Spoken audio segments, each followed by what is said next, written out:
Yo, what's going on, guys? Welcome to Cowboys Beat Live for December 23rd, 2023. On today's episode of Cowboys Beat Live, we're going to be previewing the Cowboys versus the Miami Dolphins.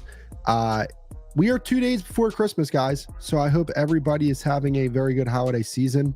I just turned 27 yesterday. It was my birthday. You know what I'm saying? So getting to see the age of 27, it's always a blessing, man. You know, I take every day as a blessing, as everybody should. So, you know what I'm saying? The next goal is to just open my eyes tomorrow when it comes to, you know, those type of goals that I have set for myself. So, you know, I'm blessed. I'm blessed. Okay, the Cowboys have a big game versus the Miami Dolphins on Christmas Eve, and hopefully they don't ruin our Christmas. That would not be fun. I remember last year they played the Philadelphia Eagles on Christmas Eve, and they had a great game. At least offensively they did. Because on the defensive side of the ball, that was just that was an absolute disgrace. That was an absolute disgrace what we saw from the Cowboys last Christmas Eve against Gardner Minshew and the Philadelphia Eagles. At least on the, again, defensive side of the ball. But okay, I want to talk about a few things before we really get into this game. Okay? Two things in particular.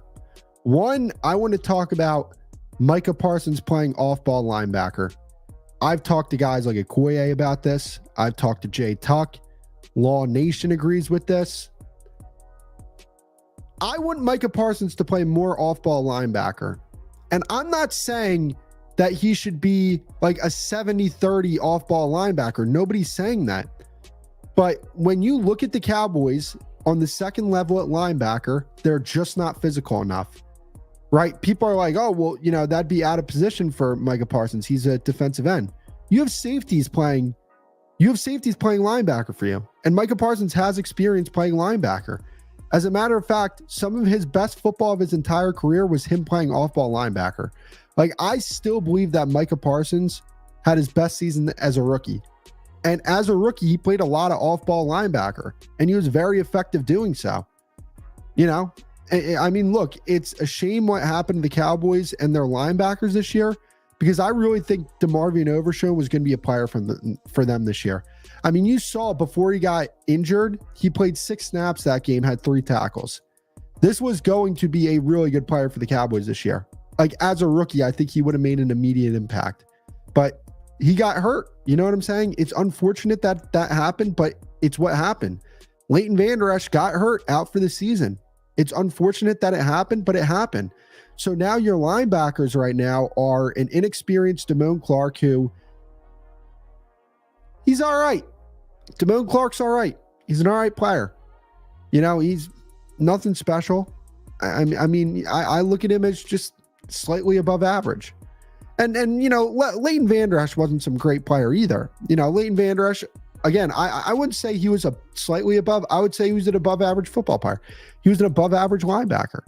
But right now, you don't have even average linebacker play.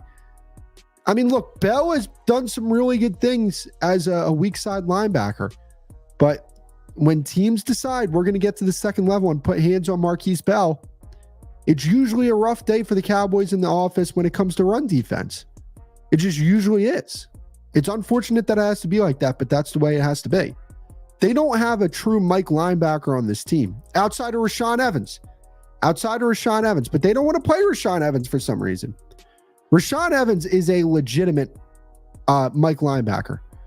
You know, that's not Damone Clark. Damone Clark's not that guy, but they're putting him in that role. Let Rashaan Evans be the Mike linebacker. Let Damone Clark be the weak side linebacker. And I think you'd have much better linebacker play. But, you know, people who are like really deep, because here's the thing. I'm not like I'm not a film expert in general, offensive, defensive side of the ball. But I more so go to the offensive side of the ball. Like, that's where my bread and butter is, because that's when I played on the offensive side of the ball. There's a lot of people in the film community, defensive minds, that say that the Cowboys, their run fits and their alignment is just off. You know, talking about the run defense, I have this video from Okoye.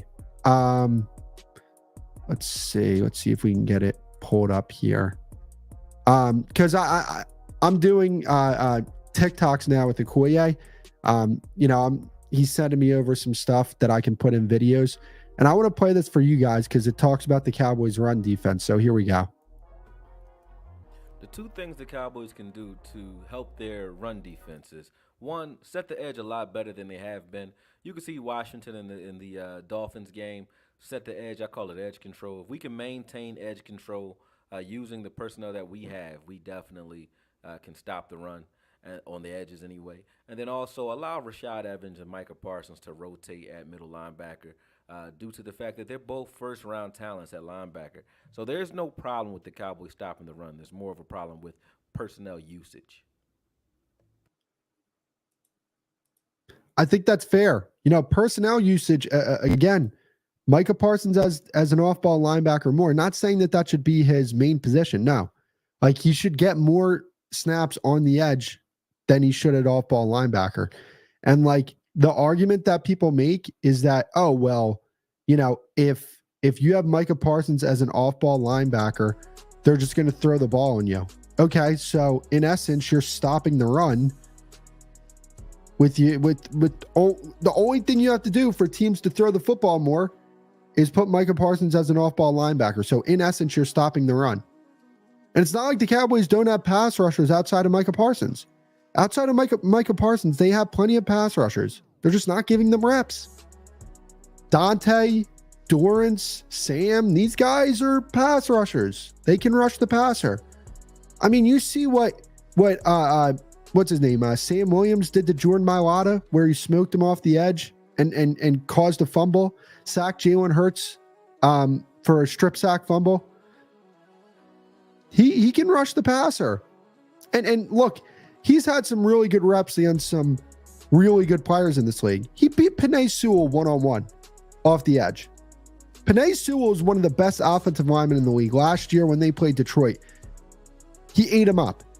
I've seen Sam rush the passer effectively. I've seen Dante Fowler rush the passer effectively. They have guys outside of Micah Parsons that can rush the passer. But, they don't have linebackers right now.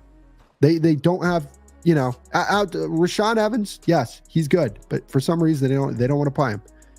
So if you don't want to play him and you don't want to play Micah Parsons, like what are we doing? Are we just going to be lighting the tail at linebacker on the second level? Is that what we're going to do defensively? Because if we're going to do that, we're going to get ran over for the rest of the season.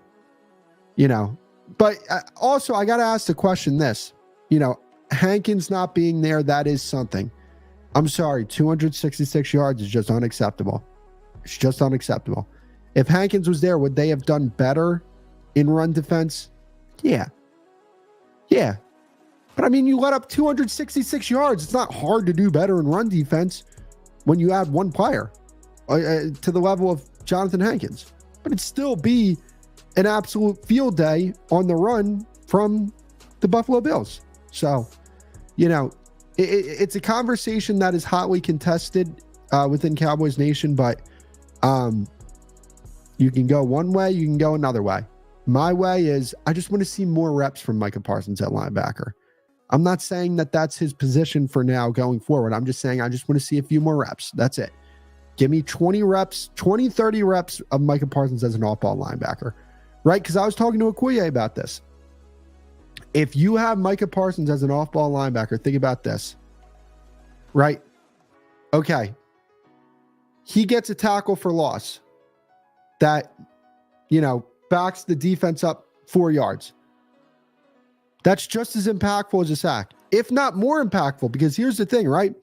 You get a tackle for loss. You want to know, I'll walk that back because I just kind of thought that over in my head and I was just like, I don't know.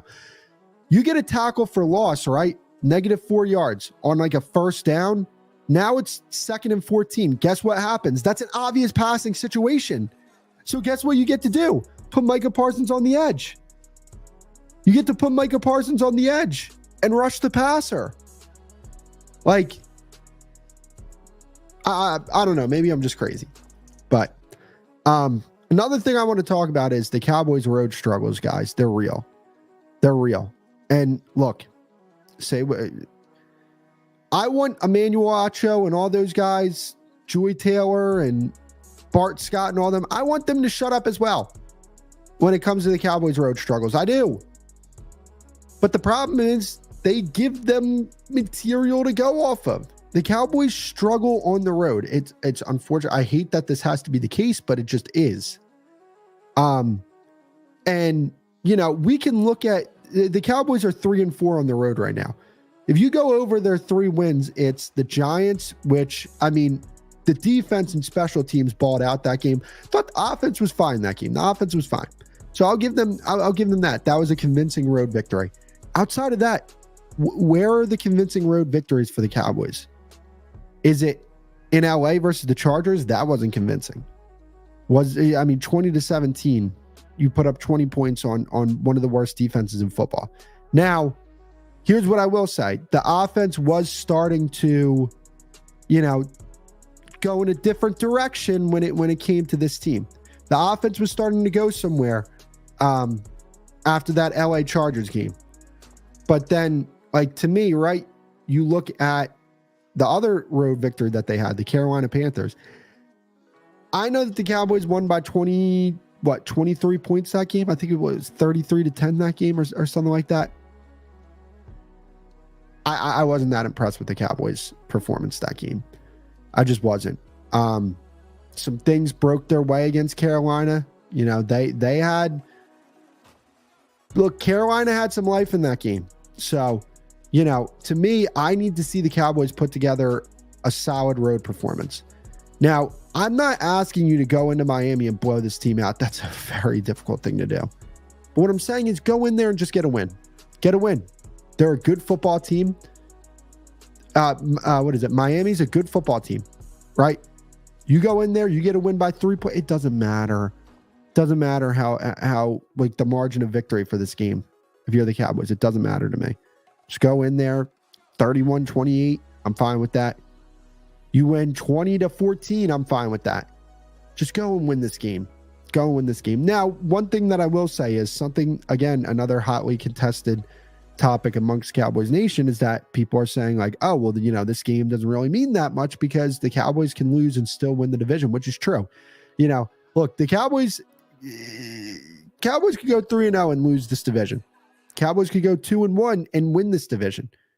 You need the Eagles to lose another game, and you need your common opponents, or the common opponents that you guys had, the Eagles and the Cowboys. You need them to, the ones that the Eagles lost to, you need them to keep winning, or a team like the Lions, to which is the Lions are pretty much like our Chiefs for when you compare it to the Eagles schedule, team with a bunch of wins that you're putting up there, in terms of, hey, this team had the best record when it came to this, and you need Rams because the Eagles beat the Rams as well. So depending on if you're looking at strength of schedule to kind of save this team, don't look that way because it's not strength of victory. It's not gonna work out. It's not gonna work out that way. Cardinals game is biting us in the back. Yep.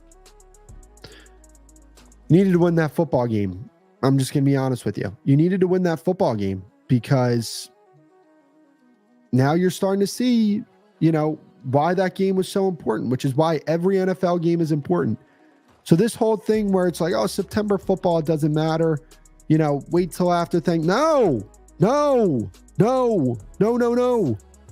Every game is important. From the first snap of the first game, every single game is important, and you're starting to see why.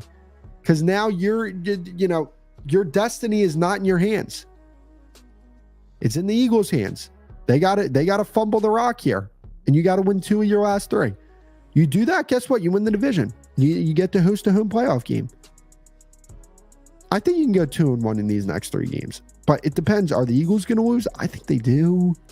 I actually do think that they're going to drop one of these games, guys. I really do. I think they're going to drop one of these games. I don't think the Eagles are that good. I don't. And I think they're going to lose one to the Giants. I really do. Maybe the Cardinals. That's just how poorly they're playing right now. Ask an Eagles fan. A lot of them will say the same thing. They're like, yeah, we might lose one of those games. So, yeah, the road struggles are real. Let's talk about this game. Let's start on the offensive side of the ball for Miami. Let me see if I can find this. All right, I want to start off with, this was in my TikTok video today. I want to start off with Okoye's breakdown of this game that he sent me. Greatly appreciate this from Okoye. When you think of, you have to think speed. No, this is the defense. Give me 1 second. Let me turn off this music. This is the offense. When it comes to Miami, you got to set the edges and force all the action back to your middle linebacker. Because those guys are fast. This is like a track race when it comes to Mostert and A-Chain. They both can run. They run the most to the outside out of any other team in the league. And you want to make sure you can rally to the ball by keeping those guys contained so that they don't get out on the edges and start hurting you with those big plays. Because the key to beating Miami is to force them to methodically work their way up the field over and over again. You cannot allow them to get out on the edges. You can't allow them to use these, what I call motions and motion sickness, to stretch out your defense and create holes in your scheme. You can't allow that. If you do, it's going to be a long day. So getting to Tua and affecting not only his footwork, but forcing him to hold the ball after his first look is very important in creating a disruption in that timing offense that Miami runs. They do a great job. Shout out to McDaniels. They do a great job of deploying an offense that stresses out man coverages, and the Cowboys just so happen to run a lot of man coverage. So this is a strength-on-strength game. The way to stop them is pass rush and coverage, and what we happen to be good at is pass rush and coverage. So, that's going to be a test, and it'll be a good game to watch. Look out for some of these things, though. Definitely. So he's 100% right. The thing is with this Miami offense, one thing that you want to do is you want to get them in obvious passing situations so that you can, let's just say, for example, Micah Parsons, you gotta rush him up A gap all game. And the reason why you got to rush him up A gap all game is because that center sucks. Liam Eichenberg, I think Tommy Eichenberg from Ohio State is his brother. That guy sucks, man. Slow feet. We know what Micah Parsons can do to offensive linemen with slow feet. You can get pressure on the interior quickly if you're able to force them into obvious passing situations.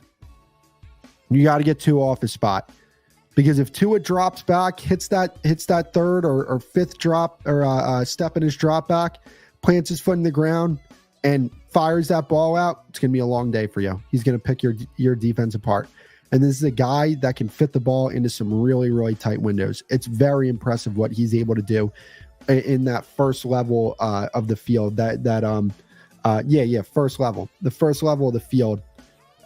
His ability to be accurate in the first level of the field is incredible. It's maybe the best in the league. And I'm being serious when I say that. He might be the most accurate quarterback in the league when it comes to those first level throws. It's very impressive what he can do. But, once he gets out to that deep second level, third level of the field, that's where he has, problems with some of his arm strength. And he can, if Tyreek Hill beats you and there's not a safety over the top, he can throw the ball as far as he can. But when it comes to corners and stuff like that, like corner routes or posts to the middle of the field, you can, he kind of struggles making those type of throws. He underthrows some of those balls. One throw that really comes to mind is in that Titans game, there were some corner routes that Tyreek Hill had where he just flat out underthrew him. Now Tyreek Hill made the play, but the Titans kind of challenged Tua to put the ball where he's not necessarily comfortable putting the ball. And I'd be surprised, I'd be looking out, and maybe the Cowboys do the same thing. Maybe they go about it the same way. But, when it comes to their rushing attack, they're going to try and attack those edges. Like Okoye said, make sure to keep edge control. The only problem is when it comes to funneling the run into your linebackers, do you have the linebackers that are able to take on that responsibility, right? When I look at linebackers that you can funnel the run to, I look at a guy like Roquan, Fred Warner, guys like that. You know what I'm saying? Shaq Leonard from a few years ago comes to mind as well.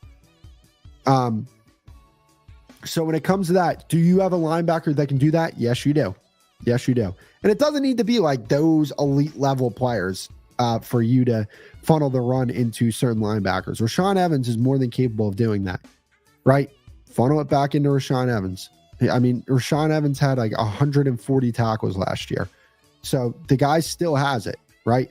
So, I think that that's a great game plan, to be honest with you. And you have, edge defenders that can set the edge. You know what I'm saying? You have defensive ends that can set the edge. Like I look at a guy like DeMarcus and even Micah Parsons when he plays on the edge. These guys can set the edge. Sam Williams can set the edge. I mean, sometimes he gets over aggressive and over pursues, but I feel like that if he plays disciplined football, he can set the edge. So, when it comes to their rushing attack, yeah, it's a very effective rushing attack. And what they do is, they'll do all that pre-snap motion to get your linebackers going a certain way, and then they push the ball the other way. But one thing with Miami's rushing attack that you can take advantage of, sometimes when they do those like tosses to the outside,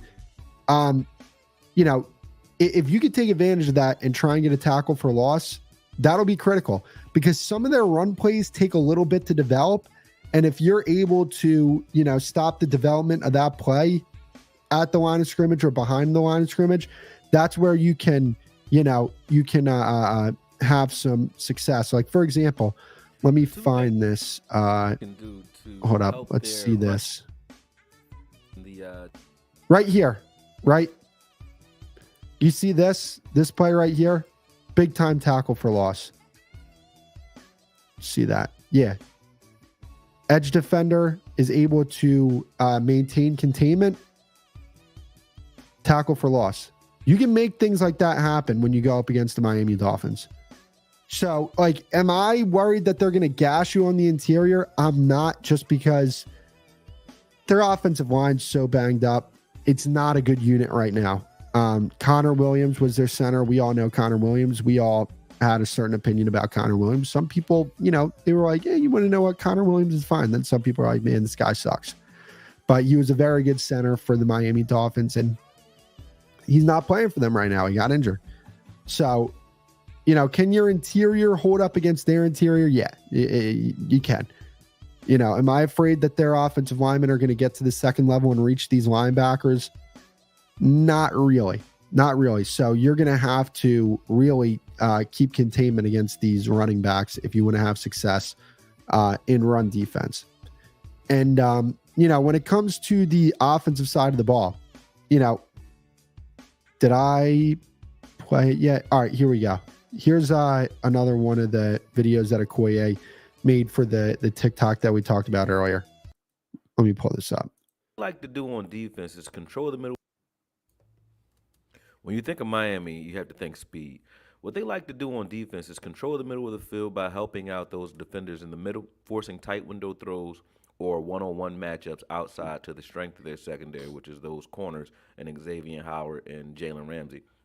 If you've seen the Tennessee game, Tennessee had to make a lot of these types of throws in order to move the ball, and that plays into Miami's strength because they know they can get their hands out there and get their hands on balls, and that's what they're looking to do. So that's what they do as far as their secondary is concerned. And up front, they have, although you would say undersized linebackers, I don't think either one of them, Long or Riley, are over 240 pounds. They're both about 230, but they're quick and they're see it, hit it type of linebackers. So they stop the run very effectively, and you have to game plan to kind of trap those guys and keep them boxed out if you want to win. So I do personally believe in the creativity of the Cowboys run defense to be able to pull off those, counters where you have the linebackers going one way, because these are aggressive downhill linebackers. If you can get them going one way and then come back the other, and when they're coming back to try and go make a tackle, you have an offensive lineman, right there to block one of these guys. I do think that you can have success running the football. Now, this is a very good defense, guys.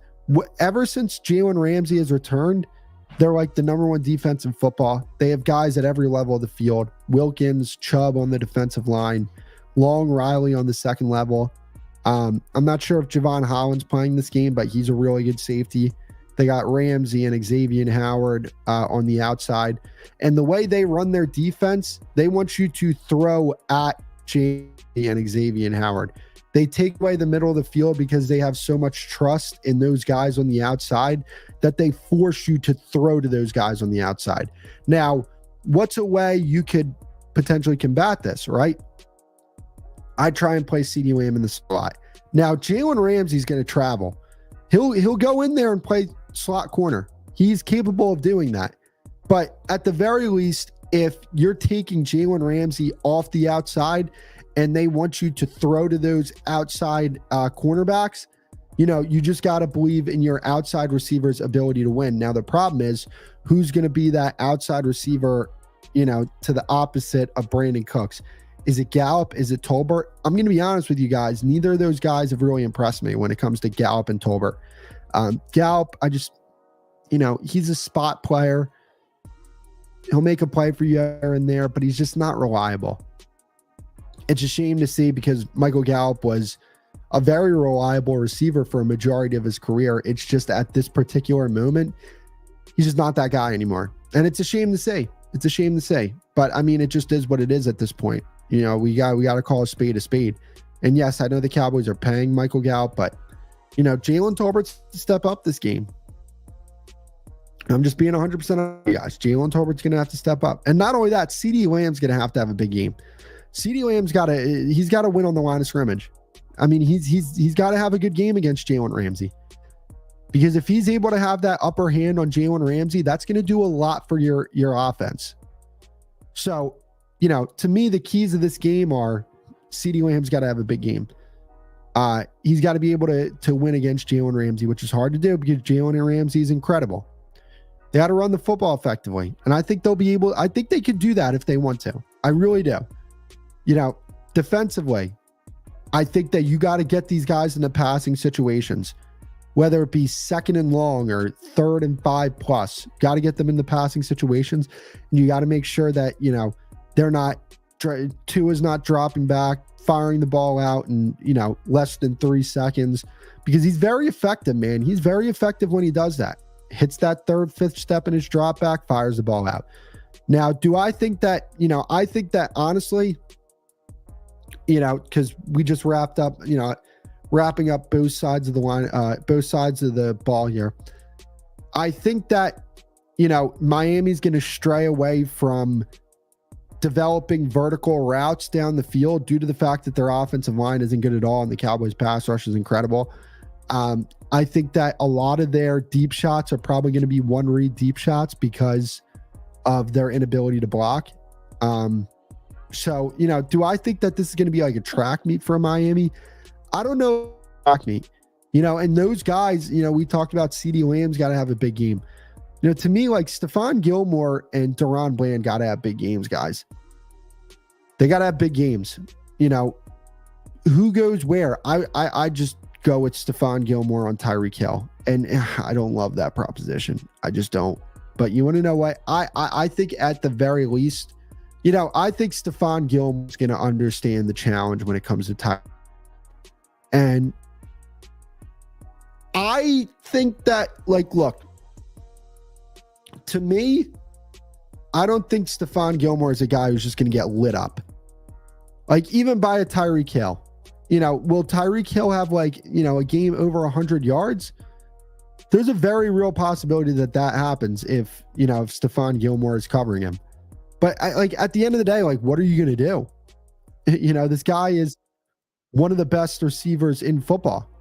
He's going to go down as one of the best receivers to ever play the game. And he's playing at a very high level right now. So you kind of just have to say, put your hands up and just say, it is what it is. Hope that Stephon Gilmore can hold his own. But yeah, this is a very interesting game, guys. I do think the Cowboys bounce back this game. I do. It would be very mainly because, one, like I talked about, they're not necessarily playing outside of potential seeding, which I'm big on. Look, you just never know what happens. It's the NFL. If something, look, Ravens are a very good football team.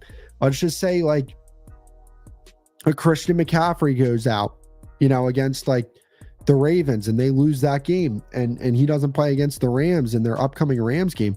What's up, Raymond? You know, that's a big loss for the Rams. Or I'm sorry, for the 49ers. That's a huge loss for them. And they could potentially, like, if they don't have Christian McCaffrey, like, we've seen what they looked like at him, are just one of those very important pieces. And they lose to the Rams. And you had the opportunity to go get the 1 seed, but you decided to play with your food. You just never know what happens. So I'm not in this boat of like, it doesn't mean that much for the Cowboys. This is a very meaningful. And you know, even if you want to go by the mindset of, oh, well, the Cowboys, they can go 2-1 and still win the division. They have to hope that the Eagles lose. Here's my only pushback to that, right? If the Cowboys are able to win this game, then there's a lot less pressure on them in those final 2 games. Wouldn't you want to go into those games with a lot less pressure than you would previously have? I mean, look, there's a very real possibility. Like, look, if the Eagles lose this week, you know, or just any one of these weeks, you can go into that week 18 game and I'm actually thinking that through. I'm thinking that through here, and I'm saying, like, even if they just, yeah, right. Hold up. If the Eagles lose one of these next 2 games and the Cowboys go 2-0 in these next 2 games, they win the division, which means they could have a bye week. Week 18, not a bye week, a week that they could rest their guys, week 18. So, like, yeah, you need to go 110%. Us being a 5th seed, let me put this up. Us being a 5th seed, us being a 5 seed, and the Lions or the Eagles being a 2 seed in the playoffs, I wouldn't be mad at all. Here's the thing. Now, I think that those teams are liable to lose in the first round. You know, so, hey, look, even if they get the 5th seed, guys, I do want you guys to understand this. Eagles and Lions could be first round exits. Like, they could be. You know, like the Lions lost to the Packers. You know, you get a situation where you have the Rams and the Seahawks as the 6th and 7th seeds. Like, we could be looking at a situation where all 3 of the wild card teams win. And maybe you do get to host a playoff game versus like the Rams in the second round. Which is wild to think. I'm not saying that's going to happen, right? But I mean, I think that there is a possibility that where all those wild card teams can win. So, but all right, guys, that's it for my preview. I got to bounce out here. I got to do some Christmas shopping here. And I know it's late, man. Look, I've been busy. I've been busy as hell. So, all right, guys, appreciate you. I'll see you guys later.